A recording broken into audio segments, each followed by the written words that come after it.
కరేపాకు ఆరోగ్యానికి మంచిదని, కంటి చూపుకు మంచిదని ప్రతి కూరలో వేస్తుంటారు. వేస్తారు బాగానే ఉంది. కానీ తినేటప్పుడు మాత్రం అవన్నీ వేరేసి పక్కకు పెట్టేస్తుంటారు.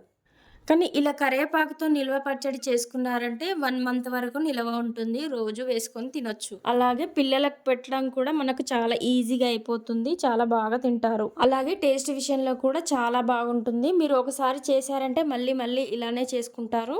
మరి ఆరోగ్యానికి ఎంతో మేలు చేసే ఇంత టేస్టీ అయిన కరివేపాకు పచ్చడిని ఎలా చేస్తారో చూసేయండి. ముందుగా కరివేపాకును వాటర్‌లో ఇలా 2, 3 సార్లు బాగా వాష్ చేసుకోవాలి. ఇలా వాష్ చేయడం వలన కరివేపాకులో ఏదైనా దుమ్ము లాంటివి ఉంటే పోతుంది.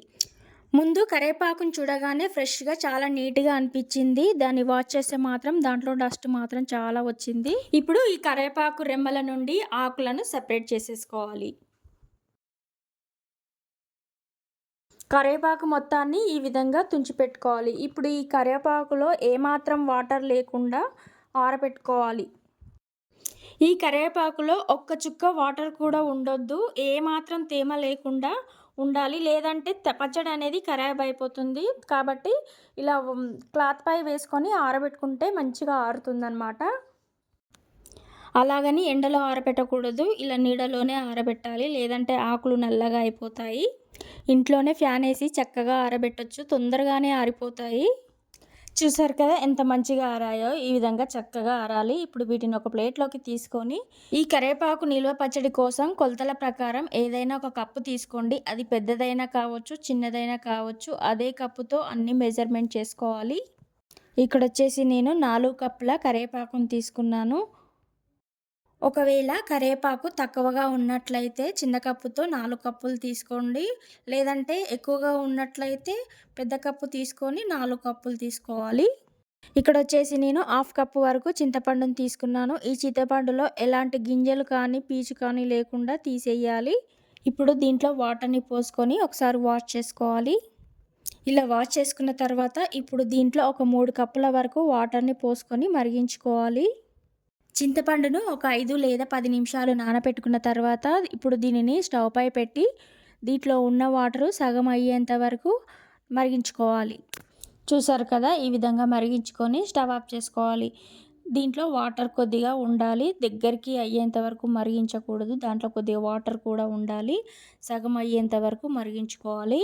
ఇప్పుడు ఈ చింతపండును పక్కకు పెట్టేసి చల్లారనివ్వాలి. ఇంతలో స్టవ్ పై ఒక గిన్నె పెట్టుకొని దాంట్లో 1 స్పూన్ మెంతులు, 2 స్పూన్ల ఆవాలు, ఒక హాఫ్ స్పూన్ జీలకర్ర, 1 స్పూన్ ధనియాలు వేసుకొని దోరగా వేయించుకోవాలి. స్టవ్‌ను సిమ్‌లో పెట్టుకొని నిదానంగా వేయించుకోవాలి. ఇలా వేయించుకున్న తర్వాత ఇప్పుడు దీనిని ఒక ప్లేట్‌లోకి తీసుకోవాలి. నెక్స్ట్ వచ్చేసి ఇదే కడాయిలో ఒక 2 స్పూన్ల ఆయిల్‌ని వేసుకొని ఆయిల్ వేడయ్యాక ఇప్పుడు దీంట్లో కరివేపాకును వేసుకోవాలి.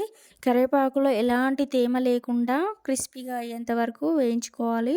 అలా వేయించుకుంటేనే ఈ కరివేపాకు నిల్వ పచ్చడి అనేది చాలా రోజుల వరకు నిల్వ ఉంటుంది. చూసారు కదా ఈ విధంగా కరివేపాకులో ఎలాంటి తేమ లేకుండా ఈ విధంగా వేయించుకోవాలి. తర్వాత వీటిని చల్లారించాక ఇప్పుడు వీటిని ఒక మిక్సీ జార్‌లో వేసుకొని మెత్తటి పౌడర్‌లా గ్రైండ్ చేసుకోవాలి. తర్వాత వేయించుకున్నటువంటి కరివేపాకును కూడా వేసుకోవాలి. ఇలా చిన్న మిక్సీ జార్‌లో వేసుకుంటే బాగా మెత్తగా అవుతదని ఇలా చిన్న మిక్సీ జార్‌లో వేసుకొని గ్రైండ్ చేసుకుంటున్నాను. ఈ చిన్న మిక్సీ జార్‌లో క్వాంటిటీ సరిపోదు కాబట్టి ఇలా 2 టైమ్స్ గ్రైండ్ చేసుకుంటున్నాను. చూసారు కదా ఈ విధంగా వీలైనంత మెత్తగా గ్రైండ్ చేసుకున్న తర్వాత ఇప్పుడు దీనిని మరొక పెద్ద మిక్సీ జార్‌లోకి వేసేసుకుంటున్నాను. తర్వాత ఇప్పుడు దీంట్లోనే మరిగించి చల్లార్చిన చింతపండు గుజ్జుతో సహా వేసేసుకోవాలి.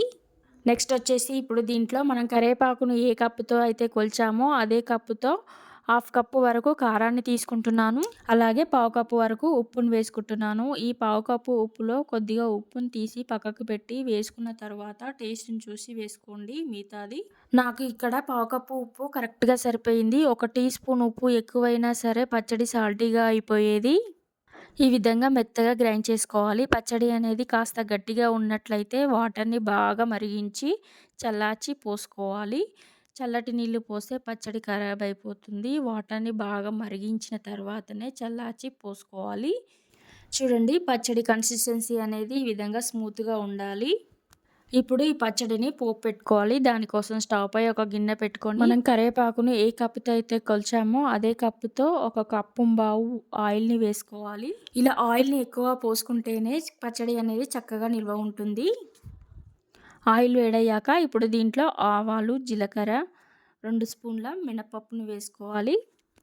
అలాగే 7, 8 ఎండుమిర్చిని కూడా వేసుకోవాలి. 4, 5 వెల్లుల్లి రెబ్బలను ఈ విధంగా కచ్చా పచ్చగా దంచి వేసుకోవాలి. ఫ్లేవర్ బావుంటుంది. కొద్దిగా పసుపును వేసుకోవాలి. కొంచెం కరివేపాకును కూడా వేసుకొని స్టవ్ ఆఫ్ చేసుకోవాలి. ఈ పోపు అనేది పూర్తిగా చల్లారిన తర్వాతనే పచ్చడిలో పోసుకొని కలుపుకోవాలి. ఇక్కడ పోపు పూర్తిగా చల్లారిపోయింది కదా! గ్రైండ్ చేసి పెట్టుకున్నటువంటి పచ్చడిని ఇందులో వేసుకొని బాగా కలుపుకోవాలి. ఈ ఆయిల్ అనేది పచ్చడిలో మంచిగా కలిసిపోయే విధంగా కలుపుకోవాలి. ఈ విధంగా ఆయిల్ ఎక్కువ పోసుకుంటేనే పచ్చడి టేస్ట్ చాలా బావుంటుంది. అలాగే ఎక్కువ రోజులు నిల్వ ఉంటుంది. పచ్చడిని ఈ విధంగా ఏదైనా ఎయిర్ టైట్ కంటైనర్‌లో పెట్టుకుంటే పచ్చడి చాలా రోజుల వరకు నిల్వ ఉంటుంది. స్మెల్ కూడా బావుంటుంది. చూసారు కదా! ఇంత టేస్టీ అయిన కరివేపాకు నిల్వ పచ్చడిని మీరు కూడా తప్పకుండా ట్రై చేయండి. ఈ వీడియో కనుక నచ్చినట్లయితే తప్పకుండా లైక్ చేసి సబ్స్క్రైబ్ చేయడం మర్చిపోకండి.